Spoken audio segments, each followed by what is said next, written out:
तो हेलो, एक बार फिर स्वागत है आपका यूनिक आईएएस एकेडमी बाई गुलफाम अली राजी में। अच्छा, प्रेसिडेंट के पास बहुत सारी वीटो पावर्स हैं। वीटो समझते हैं ना? वीटो का मतलब क्या होता है? वीटो को हिंदी में क्या कहते हैं? निषेध। वीटो को हिंदी में क्या कहते हैं? निषेध। आम भाषा में इसका अर्थ है मैं मना करता हूँ, मैं मना करता हूँ। सर जैसे सपोज मेरी क्लास में सोनू बैठी हैं, है ना सोनू? ठीक है, अब सोनू बैठी हैं, होता है ना क्लास में टीचर क्या होता है, किसी पुराना, आमतौर पर जब स्टूडेंट पुराना हो जाता है तो उसकी इच्छा को टीचर जो है वो महत्व देने लगता है। तो अब देखिए, जैसे हमने कहा कि कल जो है कि हिस्ट्री पढ़ाते हैं, ठीक है ना? ओके सर, सबने कहा हिस्ट्री पढ़ाते हैं। पीछे से सोनू ने हमारी तरफ को देखा और सर कहा ये होता है वीटो। क्या होता है? वीटो, है ना? ये होता है, मतलब ये इनफॉर्मल तरीके से उन्होंने ऐसे गर्दन हिलाई। हालांकि गुरुजी किसी की मानते नहीं हैं, आपको समझाने का है ना, गुरुजी बदनाम है ना, गुरुजी करते हैं अपने मन की, है ना, सलाह सबसे लेंगे। तो अब सोनू ने इशारा कर दिया कि नहीं, वीटो हो गया। वैसे अगर वीटो पावर यहाँ पर किसी के पास है भी तो किसके पास है ना? ठीक है, लेकिन वो वीटो पावर का आमतौर पर इस्तेमाल नहीं करते हैं। सोनू भाई, यूएनओ में वीटो पावर का इस्तेमाल सबसे ज़्यादा बार किसने किया है, आप बताएं? ना, यूएनओ में, यूनाइटेड नेशंस ऑर्गेनाइजेशन या यूएनओ में वीटो पावर का सबसे ज़्यादा इस्तेमाल किसने किया है? रूस ने किया है। वेरी गुड, मैंने बताया था ना। चलिए टेस्ट में एक चीज़ और जोड़े देते हैं, फिर वो यूनाइटेड नेशन ऑर्गेनाइजेशन यूएनओ की जो वीडियो हैं वो भी आप पढ़ के आएंगे, लिख लीजिए, ठीक है? ओके, तो वीटो का मतलब होता है मना करना।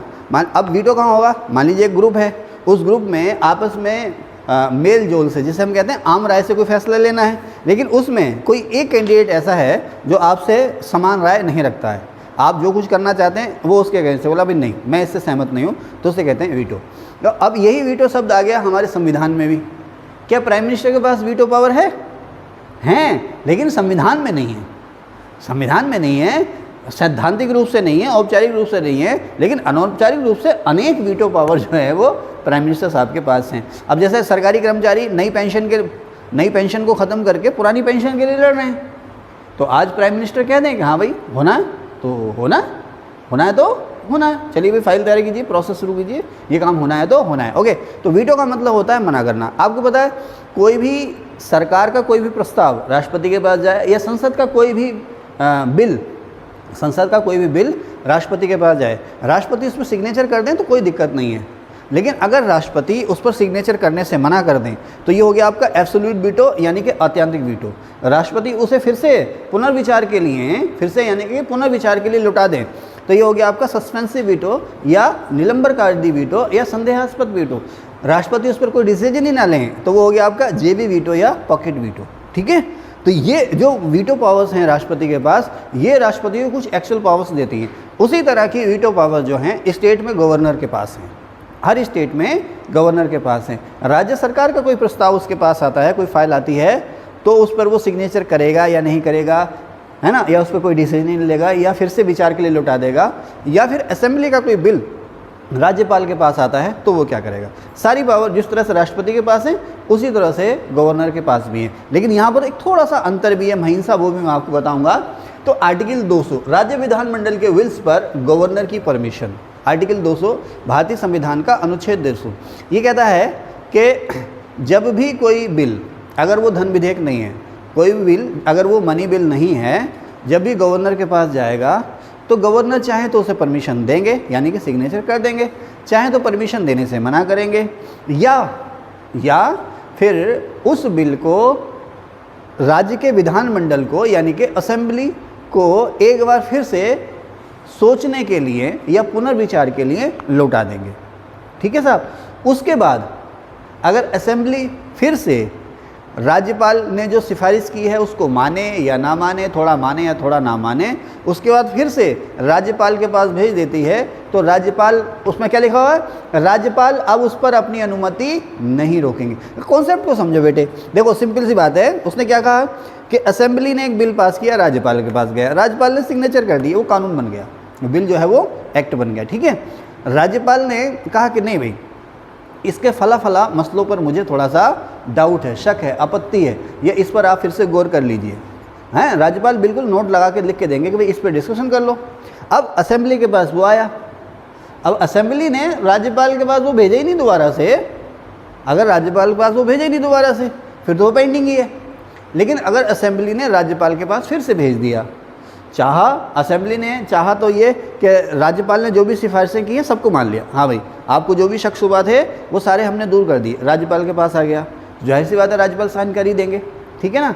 अब असेंबली ने कुछ सिफारिशें मानी, कुछ नहीं मानी, राज्यपाल के पास भेज दिया। असेंबली ने कोई सिफारिश नहीं मानी, जिस तरह से पहले पास किया था उसी रूप में फिर से राज्यपाल के पास भेज दिया। अब उसमें लिखा हुआ आर्टिकल 200 में कि अब राज्यपाल उस बिल पर अपनी परमिशन नहीं रोकेंगे। इसका मतलब क्या है, उस पर परमिशन देने से मना नहीं करेंगे। इसका मतलब क्या है, हस्ताक्षर करने से मना नहीं करेंगे। ठीक है साहब, पुनर्विचार के लिए अब नहीं लौटाएंगे और हस्ताक्षर करने से मना भी नहीं करेंगे। लेकिन ये नहीं लिखा हुआ है कि इतने दिन में अगर आपने हस्ताक्षर नहीं किए तो ये अपने आप लागू हो जाएगा। जैसे मनी बिल के बारे में कहते हैं ना कि भाई अगर 14 दिन के भीतर हस्ताक्षर नहीं किए तो ये अपने आप लागू हो जाएगा, है ना। ऐसा नहीं है, मनी बिल पे ये है कि आप 14 दिन के भीतर फैसला लें, या तो परमिशन दें या परमिशन ना दें, पुनर्विचार के लिए आप नहीं लौटाएंगे। समझ रहे ना, मनी बिल पे ऐसा नहीं है कि 14 दिन के भीतर अगर राष्ट्रपति ने या राज्यपाल ने परमिशन नहीं दी तो अपने आप वो लागू हो जाएगा ना, ऐसा नहीं है। लेकिन उनसे ये उम्मीद की जाती है कि आप परमिशन दे देंगे। क्यों? क्योंकि आपकी परमिशन से तो हाउस में रखा गया है। समझ रहे ना, कॉन्सेप्ट को समझो आप लोग ना।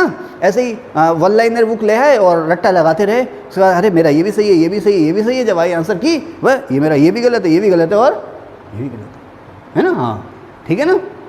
अब मेरे पास कॉल आते हैं कि सर वो रेलवे की एसएससी ग्रुप डी की ये वैकेंसी आई, वो वैकेंसी, उसके लिए कोई एक किताब बता दो। एक किताब का मतलब क्या होता, उसमें हिंदी भी हो, उसमें इंग्लिश भी हो, उसमें हिंदी भी हो, इंग्लिश में भी हो, उसमें मेंटल एबिलिटी यानी कि जिसे आप रीजनिंग कहते हैं वो भी हो, उसमें मैथ भी हो, उसमें जीके भी हो, और जीके में सारा हो, हिस्ट्री ज्योग्राफी पॉलिटी इकोनॉमिक्स वगैरह।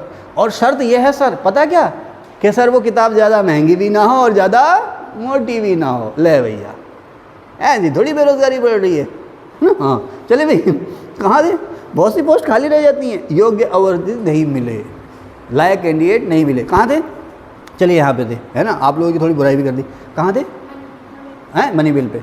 हाँ तो अब वही है, अब दोबारा जब राज्यपाल के पास वो सिफारिश आएगी असेंबली की, तो उसके लिए कोई टाइम लिमिट नहीं है कि इतने दिन में आप फैसला लेंगे। यानी कि अब यहाँ पर राज्यपाल फिर से जेवी पॉकेट वीटो का या जेवी वीटो का इस्तेमाल कर सकता है। ठीक है, तो जो पावर्स राष्ट्रपति के पास हैं, बिल को परमिशन ना देना यानी कि एब्सोल्यूट वीटो, बिल को पुनर्विचार के लिए लौटा देना यानी कि निलंबनकारी या सस्पेंसिव वीटो, उस पर लंबे समय तक कोई फैसला ना लेना यानी कि जेवी वीटो, ये सारी की सारी पावर गवर्नर के पास भी है।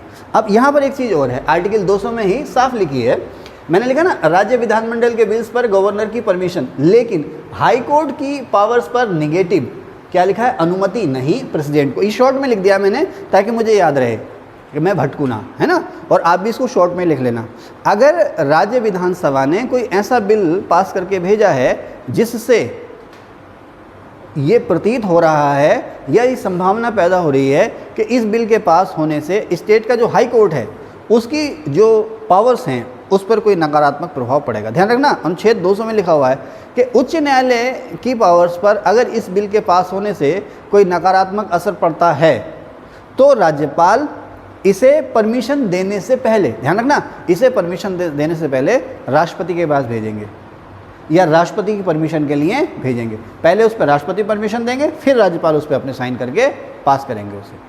तो ऐसा बिल, आर्टिकल 200 साफ कह रहा है कि अगर ऐसा बिल राज्यपाल को ये लगे कि इससे राज्य के उच्च न्यायालय की शक्तियों पर कोई नकारात्मक असर पड़ेगा तो वो उस बिल को तुरंत राष्ट्रपति के पास भेज देंगे।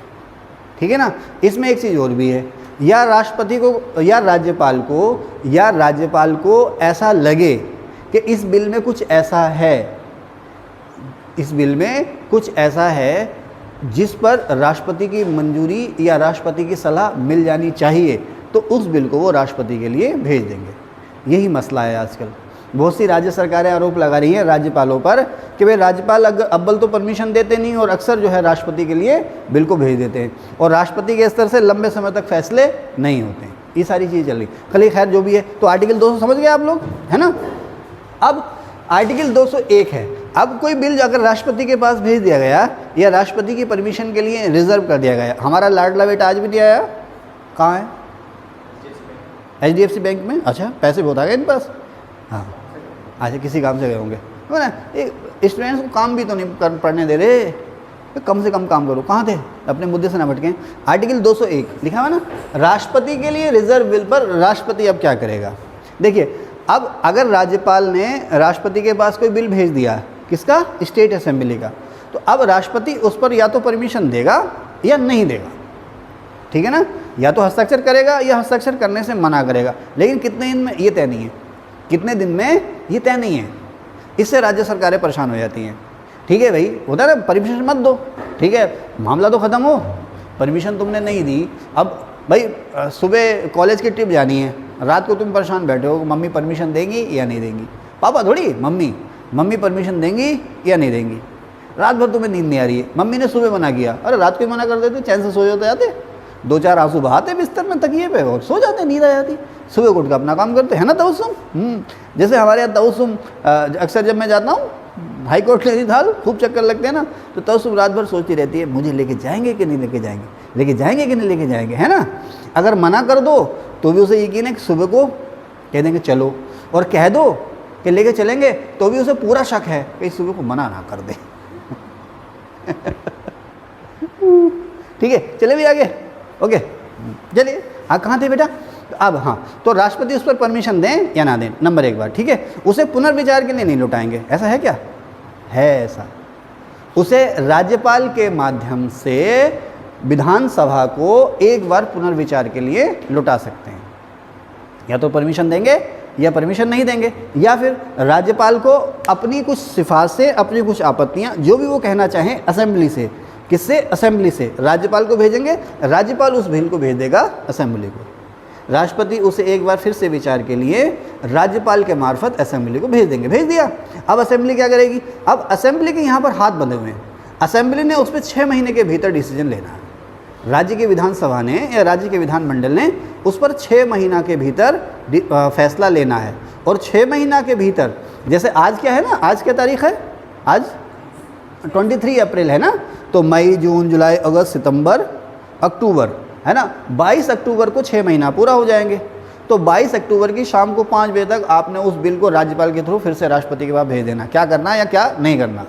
नहीं भेजा तो राष्ट्रपति उस पर जो फैसला ले वो आज़ाद है, राष्ट्रपति उस पर जो भी फैसला ले वो आज़ाद है, ठीक है ना। और आपने 6 महीने के भीतर भेज भी दिया, विधानसभा ने अपनी सिफारिश से भेज भी दी कि चलो साहब ऐसा नहीं ऐसा कर लो, तो ऐसा नहीं है कि अब जो विधानसभा ने जो कह दिया वही होगा ना, अब भी राष्ट्रपति स्वतंत्र हैं, उस पर चाहे जो फैसला करें। आर्टिकल 200, कोई बिल अगर राज्यपाल को ये लगे कि हाई कोर्ट की पावर्स को कम करता है, या राज्यपाल को ये लगे कि इसमें कुछ ऐसे मसले हैं जिस पर कानून संसद को बनाना चाहिए था, या केंद्र सरकार के स्तर पर निर्णय लेना चाहिए था, या पूरे देश में एक समान कानून लागू होना चाहिए था। आपको ध्यान होगा उत्तराखंड में विधानसभा ने जो समान नागरिक संहिता है उस पर बिल विधानसभा ने पास कर दिया, अभी तो हाल की बात है, उत्तराखंड विधानसभा ने समान नागरिक संहिता का बिल या यूसीसी का बिल पास कर दिया, राज्यपाल के पास गया, है ना।